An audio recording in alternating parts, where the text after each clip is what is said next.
ഒരാൾ കൽപ്പിച്ചു കൂട്ടിയോ മറന്നോ ഒരു റുക്കിന് ഒഴിവാക്കി കഴിഞ്ഞാൽ അയാൾക്ക് ആ നമസ്കാരം നഷ്ടമായി എന്നാണ്.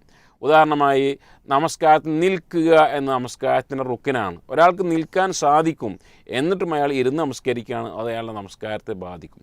രണ്ടാമത് വാജിബാത്താണ്.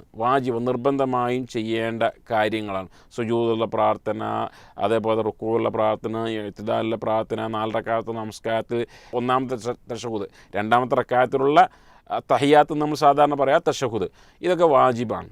ഈ വാജിബാത്തുകൾ ഒരാൾ മനഃപൂർവ്വം ഒഴിവാക്കുകയാണെങ്കിൽ അത് അയാളുടെ നമസ്കാരത്തെ ബാധിക്കും.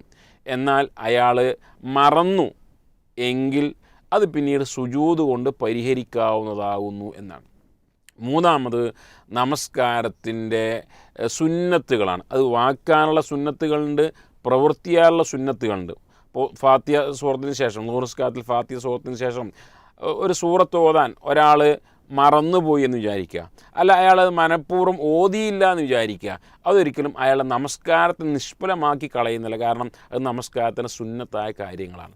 ഇപ്പോൾ നമസ്കാരത്തിൽ എന്തെങ്കിലും വർദ്ധിപ്പിച്ചു എന്ന് വിചാരിക്കുക, 4 റക്അത്ത് നമസ്കരിക്കേണ്ടത് 5 റക്അത്ത് നമസ്കരിച്ചു എങ്കിൽ പണ്ഡിതന്മാർ പറഞ്ഞു, ഷെയ്ഖ് മുഹമ്മദ് ബിൻ സ്വാലിഹ് അൽ ഉസൈമീൻ റഹ്മത്തുള്ളാഹി അലൈഹി അദ്ദേഹത്തിന് ആ വിഷയത്തിൽ ഒരു ഗ്രന്ഥം തന്നെയുണ്ട് സുജൂദ് സഹ്വുമായി ബന്ധപ്പെട്ട്.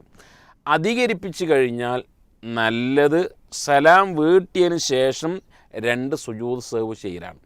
എന്തെങ്കിലും കുറവാണ് വന്നത് എങ്കിൽ, ഉദാഹരണമായി മഗ്രിബ് നമസ്കാരത്തിൽ 2ാമത്തെ റക്അത്തിൽ 1ാമത്തെ തശഹുദിന് അത്തഹിയ്യാത്തിന് ഇരുന്നില്ല, നേരെ എഴുന്നേറ്റ് നിവർന്ന് നിന്നു, എന്നിട്ടാണ് ഓർമ്മ വന്നത് എങ്കിൽ അദ്ദേഹം ആ തശഹുദിലേക്ക് മടങ്ങാൻ പാടില്ല.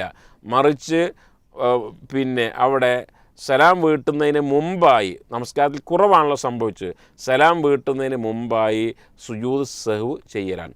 2 സുജൂദ് സാധാരണ രൂപത്തിലുള്ള 2 സുജൂദാണ്. അതിൽ എന്ത് ചെല്ലണം എന്നത് പ്രത്യേകമായി ഹദീസുകൾ സ്ഥിരപ്പെട്ട് വന്നിട്ടില്ല. സുബ്ഹാനമല്ല യനാമു വല യസു എന്നൊക്കെ ആളുകൾ ചെല്ലാറുണ്ടെങ്കിലും അതൊന്നും ഹദീസുകൾ സ്ഥിരപ്പെട്ടു വന്നതല്ല. അപ്പോൾ സ്വാഭാവികമായും സുജൂദിൽ ചൊല്ലുന്ന മറ്റ് പ്രാർത്ഥനകൾ പ്രാർത്ഥിക്കുകയാണ് ചെയ്യേണ്ടത്. അല്ലാഹു ആലം. ഇതാണ് ആ വിഷയത്തിൽ നാം മനസ്സിലാക്കേണ്ടത്.